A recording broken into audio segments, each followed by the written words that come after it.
All right, let's get right into it. We're going to unravel one of the most mind-bending ideas in all of physics, time dilation. You know, the whole idea that going faster makes time go slower? It sounds like pure science fiction, but it's very real. And we're going to use some really powerful analogies to make it all click. Okay, so let's just dive headfirst into the central puzzle. This is the part that really trips most of us up when we start thinking about moving at these unbelievable speeds. I mean, it just feels completely backwards, doesn't it? If you're moving faster, you're experiencing more, you're seeing more, shouldn't it feel like time is speeding up? It's a great question, and I promise, by the end of this, the answer is going to feel totally clear.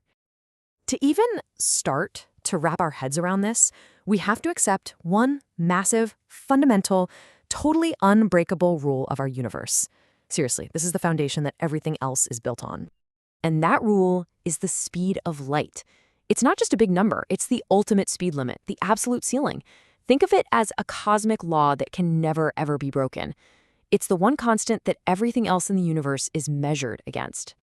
So this is where we get into this really cool meta logic. Imagine you've got a total speed budget that you can spend. You can spend it moving through space, actually going places, or you can spend it moving through time. The more of your budget you use to move through space, the less you have left over for moving through time. It's a trade-off. So if you push your speed through space to the absolute max, getting crazy close to the speed of light, well, you've pretty much spent your whole budget. There's almost nothing left for your speed through time. It has to slow to a crawl. Okay, but what does time slowing down actually mean? Let's use an analogy here, because it's less about slowing down and more about narrowing down. Picture this. You need to travel 1 kilometer. At normal everyday speeds, there are a million different ways to do it, right? You could walk it in 12 minutes, jog it in 6, maybe drive it in 1. There are tons of possible time variations. But what if you traveled that same kilometer at the absolute maximum speed possible, the speed of light? Well, then there's only one option, one possible time. That's it. All those other choices, that wiggle room of being a little faster or a little slower, poof, they're gone. It all collapses into one single constant value. And that right there is the absolute key. This narrowing of time for the traveler, this collapse of all possibilities into just one, that is what a person watching from the outside sees as time slowing down. For the person actually traveling, it doesn't feel slow. It just feels fixed.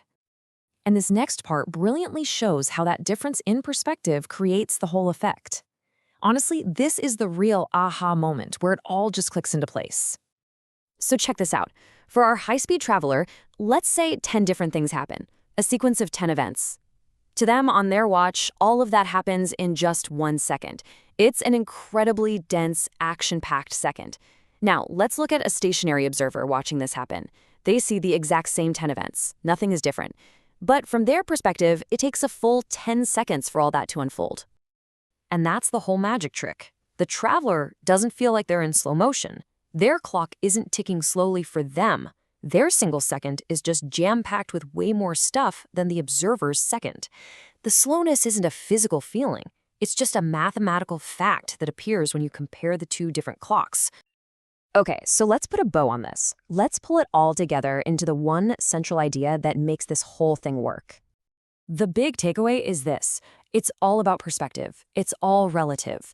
The person actually experiencing this time dilation would have absolutely no idea it's happening. Their heart would beat normally, their thoughts would feel normal. The entire effect only shows up when you compare their clock to someone else's. Without that comparison, without two different frames of reference, there's no slowness to even talk about. And that leaves us with a final, kind of mind-bending thought to chew on. Everything you think of as normal time, the pace of your day, your own thoughts, is measured by your own internal clock. So if your time were slowing down right now compared to someone else out there, how on earth would you ever know?